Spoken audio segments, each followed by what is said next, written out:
शैतान ने अल्लाह रब्बुल आलमीन के दरबार में अर्ज किया, ऐ खुदा, मैं तुम्हारी कसम खाकर कह सकता हूँ कि अय्यूब नबी सिर्फ तुम्हारे द्वारा दी गई धन दौलत और आराम आशाइश की वजह से तुम्हारी इबादत करते हैं। अगर उनकी यह दौलत और सुख शांति खत्म हो जाए तो वह एक दिन भी तुम्हारी इबादत में नहीं लगे रहेंगे। ऐ खुदा, मुझे नबी पर हस्तक्षेप करने की ताकत दे। मैं देखना चाहता हूँ कि तुम्हारा अय्यूब नबी तुम्हारे प्रति कितना वफादार है। अल्लाह रब्बुल आलमीन ने शैतान को इजाजत दी और कहा, जाओ, तुम्हें नबी पर हस्तक्षेप करने की ताकत दी जाती है, जैसे चाहो नबी को आजमा सकते हो। शैतान अल्लाह ताला की दी हुई ताकत पाकर एक राहगीर का वेश धारण करके हजरत अय्यूब अलैहिस्सलाम के पास गया। हजरत अय्यूब अलैहिस्सलाम के पास जाकर उसने अपनी गरीबी जताई और कहा, हुजूर, मुझे कुछ दिन आपके घर रहने की अनुमति दीजिए। हजरत अय्यूब अलैहिस्सलाम को उस व्यक्ति पर शक हुआ क्योंकि उसके शरीर से एक प्रकार की तीव्र दुर्गंध आ रही थी। तब हजरत अय्यूब अलैहिस्सलाम ने उसकी यह अर्ज ठुकरा दी और कहा, मैं तुम्हें कुछ पैसे दे रहा हूँ, तुम कहीं और जाकर रहने का इंतजाम करो। शैतान हजरत अय्यूब अलैहिस्सलाम के इस व्यवहार से बहुत नाराज हुआ और मायूस होकर वापस चला गया। फिर उसने सोचा कि नबी को नुकसान कैसे पहुँचाया जाए। बहुत सोचने के बाद उसने तय किया कि नबी के फल के बगीचा में आग लगा देगा।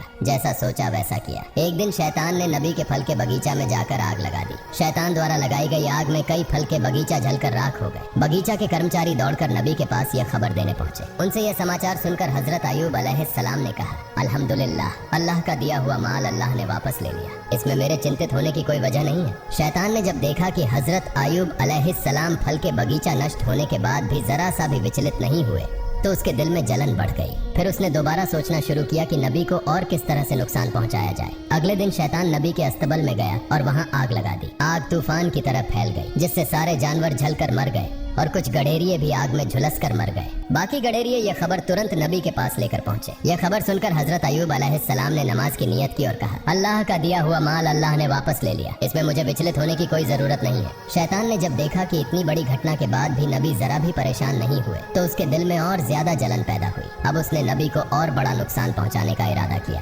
हजरत अय्यूब अलैहिस्सलाम के 12 बच्चे थे जो हर दिन एक शिक्षक से शिक्षा लेने के लिए मदरसे जाया करते थे। एक दिन सुबह हमेशा की तरह हजरत अय्यूब अलैहिस्सलाम के 12 बच्चे शिक्षक के पास पढ़ने गए। उसी समय शिक्षक किसी काम से मदरसे से बाहर गए और शैतान ने इस मौके का फायदा उठाकर मदरसे की छत गिरा दी। छत गिरने से हजरत अय्यूब अलैहिस्सलाम के 12 बच्चे मलबे के नीचे दबकर मर गए। मदरस के शिक्षक डरते डरते हजरत अय्यूब अलैहिस्सलाम के पास आए और कहा, ऐ अल्लाह के नबी, मैं किसी काम से बाहर गया था, इसी बीच इमारत की छत गिर गई और आपके 12 बच्चे उसमें दबकर चल बसे।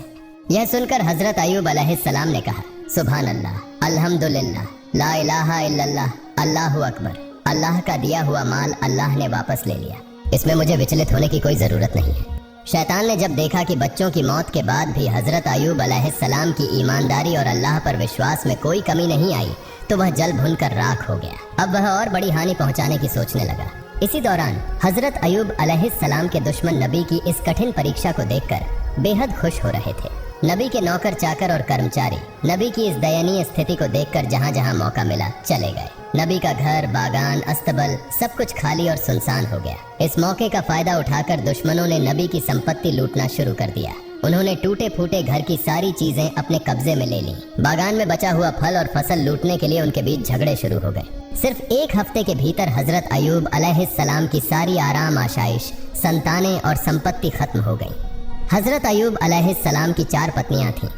उनमें से 3 झगड़कर और बहस करके नबी को छोड़कर चली गईं। सिर्फ हजरत रहीमा अलैहिस्सलाम उनके साथ रहीं। वह नबी को छोड़कर जाने वाली नहीं थी। वह हर समय नबी के साथ खड़ी रही। देश के लोग नबी के नबूवत के दावे का मजाक उड़ाने और ताने देने लगे। कुछ ने कहा, अगर अय्यूब सच में अल्लाह के नबी होते तो उन पर ऐसा गजब क्यों आता? वह नबी नहीं है। उनकी झूठी नबूवत के दावे के कारण अल्लाह का गजब उन पर उतरा है। इधर नबी के अनुयायियों के बीच भी दरार पड़ने लगी। उनकी यह स्थिति देखकर शैतान भी पूरी तरह संतुष्ट नहीं हो सका, क्योंकि सब कुछ खत्म हो जाने के बावजूद हजरत अय्यूब अलैहिस्सलाम में कोई बदलाव नहीं आया।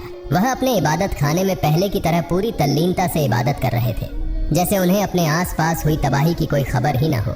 न उनके चेहरे पर मायूसी थी, न अफसोस का कोई निशान। नबी के इबादत खाने के पास से गुजरने वाले लोग उन्हें ताने देते हुए कहने लगे, ऐ अय्यूब, तुम नबूवत का दावा करके बर्बाद हो गए। तुम्हारे लिए नबूवत का दावा छोड़ देना ज्यादा बेहतर होता। हम न नबी हैं न गजब का शिकार हुए हैं। लोग और भी कई तरह की ताने और अपमानजनक बातें नबी के खिलाफ कहते रहे, लेकिन हजरत अय्यूब अलैहिस्सलाम ने इन बातों पर कोई ध्यान नहीं दिया। उन्होंने लोगों के साथ मेलजोल पूरी तरह से खत्म कर दिया और इबादत में डूबे रहे। यह सब देखकर शैतान और ज्यादा बेचैन हो गया। वह और साजिशें रचने के बारे में सोचने लगा। शैतान यह सोचने लगा कि नबी को और अधिक गंभीर नुकसान कैसे पहुंचाया जा सकता है। बहुत सोचने के बाद उसने एक साजिश रची। अपनी योजना के अनुसार वह नबी से मिलने की इच्छा जताकर उनके पास पहुंचा। नबी से मिलते हुए उसने कहा, हुजूर, मैं आपका एक भक्त हूँ, मुझे आपसे कुछ अर्ज करनी है। इस बहाने वह नबी से बात करता रहा और फिर अपना मुंह उनके कान के पास ले जाकर दोनों कानों में फूंक मारकर वहां से चला गया। अगले दिन नबी के शरीर पर फफोलों जैसे फोड़े निकल आए। उनका शरीर दर्द से भर गया और वे बहुत बीमार हो गए। उनकी इबादत में थोड़ी रुकावट आने लगी। हजरत रहीमा अलैहिस्सलाम ने उनकी देखभाल शुरू कर दी। धीरे धीरे वे फोड़े बड़े होकर घाव बन गए। लंबे समय तक इसी स्थिति में रहने के बाद नबी के शरीर में कीड़े पैदा हो गए। कुछ दिनों के बाद इन कीड़ों की संख्या बढ़ने लगी। ये कीड़े नबी के शरीर का मांस और खून खाने लगे। दूसरी ओर हजरत रहीमा के पास जमा किया हुआ सारा पैसा और सामान खत्म हो गया। खाने पीने की गंभीर समस्या पैदा हो गई। कुछ दिनों तक नबी और उनकी पत्नी ने केवल पानी पीकर गुजारा किया, लेकिन आखिरकार हजरत रहीमा के लिए यह सहन करना मुश्किल हो गया। हजरत रहीमा अलैहिस्सलाम नबी के पास आकर अर्ज करने लगी, ए अल्लाह के नबी, अब हमारे पास कुछ भी नहीं बचा है, इसलिए गांव जाकर लोगों के घरों में काम करके रोजी कमाने के अलावा हमारे पास और कोई चारा नहीं है। अगर आप मुझे इजाजत दें तो मैं गांव में जाकर लोगों के घरों में काम करके हलाल रोजी कमा सकती हूं और उससे हमारे खाने का इंतजाम हो जाएगा।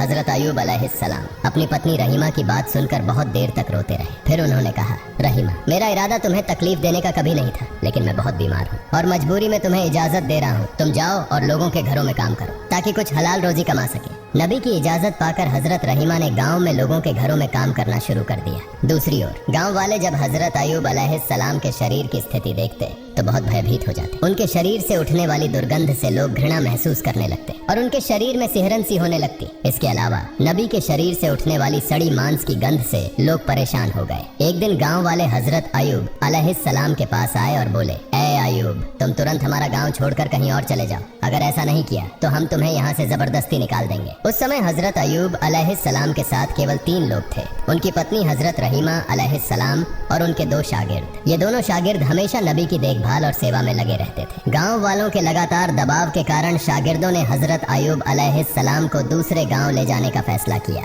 कई घंटे तक सफर करने के बाद वे एक और गांव पहुंचे, लेकिन उस गांव के लोग भी नबी की हालत देखकर घबरा गए और बोले, तुम इसे तुरंत यहाँ से लेकर चले जाओ, नहीं तो हम तुम्हें मारकर यहाँ से भगा देंगे। इस तरह शागिर्दों ने हजरत अयूब अलैहिस्सलाम को 7 अलग अलग गांवों में घुमाया, लेकिन कोई भी गांव उन्हें आश्रय देने को तैयार नहीं हुआ। आखिरकार शागिर्द परेशान हो गए। वे नबी को रास्ते के किनारे कचरा और गंदगी डालने की जगह पर एक पेड़ की छाया के नीचे छोड़कर चले गए। जाने से पहले वे आपस में बातें करने लगे। हजरत अयूब अलैहिस्सलाम अल्लाह के नबी होने के बावजूद इस तरह की मुसीबत में क्यों फंसे? एक शागिर्द ने जवाब दिया, शायद उन्होंने अल्लाह ताला की मर्जी के खिलाफ कुछ किया होगा, नहीं तो ऐसी हालत क्यों होती। दूसरे ने पहले की बात का समर्थन करते हुए कहा, जब नबी अल्लाह के दिए कामों से भटक गए हैं तो अब उनके साथ रहने से हमें कोई फायदा नहीं, चलो हम यहाँ से चले जाते हैं। दोनों इस बात पर सहमत हुए और हजरत अयूब अलैहिस्सलाम को पेड़ के नीचे छोड़कर चले गए। हजरत रहीमा अलैहिस्सलाम हजरत अयूब अलैहिस्सलाम को छोड़कर जाने वाली महिलाओं में से नहीं थी। वे हमेशा नबी की सेवा में व्यस्त रहती थी।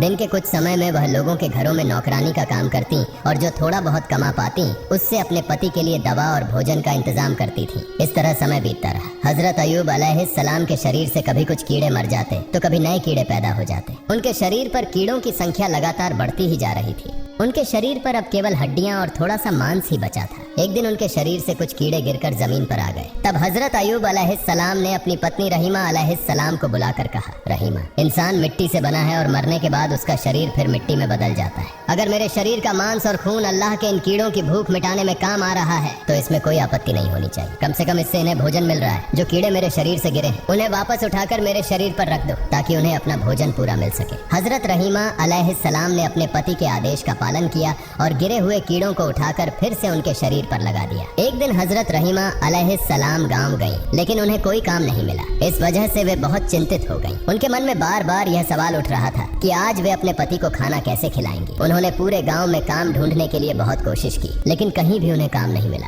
आखिरकार वह एक महिला के पास गईं और उनसे कहा, हे सम्मानित महिला, क्या आप मुझे आज के लिए कुछ पैसे उधार दे सकती हैं? मैं कल आपको ये पैसे वापस कर दूंगी। मेरा पति बहुत बीमार है और मैं आज कोई काम नहीं ढूंढ पाई हूँ। अगर आप मुझे कुछ पैसे उधार देंगी तो मैं अपने पति के लिए दवा और खाना खाना ला सकूंगी, नहीं तो उन्हें भूखा रहना पड़ेगा। कृपया मुझ पर दया करें। महिला ने हजरत रहीमा अलैहिस्सलाम की बात सुनकर कहा, मैं किसी को पैसे उधार नहीं देती। मैंने पहले बहुत से लोगों को पैसे उधार दिए हैं कहते, लेकिन किसी ने आज तक मेरे पैसे वापस नहीं किए। इसलिए ये नाटक करना बंद करो और सीधे अपने घर का रास्ता पकड़ो। मैं तुम्हें कोई पैसा उधार नहीं दे सकती। हजरत रहीमा अलैहिस्सलाम ने कहा, तो फिर मुझे कोई काम दीजिए, उस काम के बदले में मुझे पैसे दे दीजिए। महिला ने कहा, मेरे पास तुम्हारे लिए कोई काम नहीं है, लेकिन मैं एक शर्त पर तुम्हें पैसे दे सकती हूँ। तुम्हारे सिर के बाल मुझे बहुत पसंद है। अगर तुम अपने सिर के बाल काट कर मुझे दे दो तो मैं उनके बदले तुम्हें पैसे दे सकती हूँ। हजरत रहीमा अलैहिस्सलाम ने जवाब दिया, हे महिला, मेरे पति बहुत बीमार हैं। उनका पूरा शरीर कीड़ों ने खा लिया है। वह किसी कठोर चीज को छू भी नहीं सकते। जब वह बिस्तर से उठते हैं तो मेरे बाल पकड़कर सहारा लेते हैं। अगर मैं अपने सिर के बाल काटकर तुम्हें दे दूं तो मेरे पति बिस्तर से कैसे उठेंगे? इस पर महिला ने कहा, ठीक है, तो तुम अपने सिर के आधे बाल काटकर मुझे दे दो, मैं उनके बदले तुम्हें पैसे दूंगी। हजरत रहीमा अलैहिस्सलाम ने चारों तरफ से लाचार होकर महिला की इस शर्त को मान लिया। उन्होंने अपने सिर के आधे बाल काटकर महिला को दे दिए और बदले में कुछ पैसे लिए। उन पैसों से उन्होंने अपने बीमार पति के लिए भोजन और दवा। अल्लाह के वास्ते मेरे चैनल को सब्सक्राइब शेयर करें।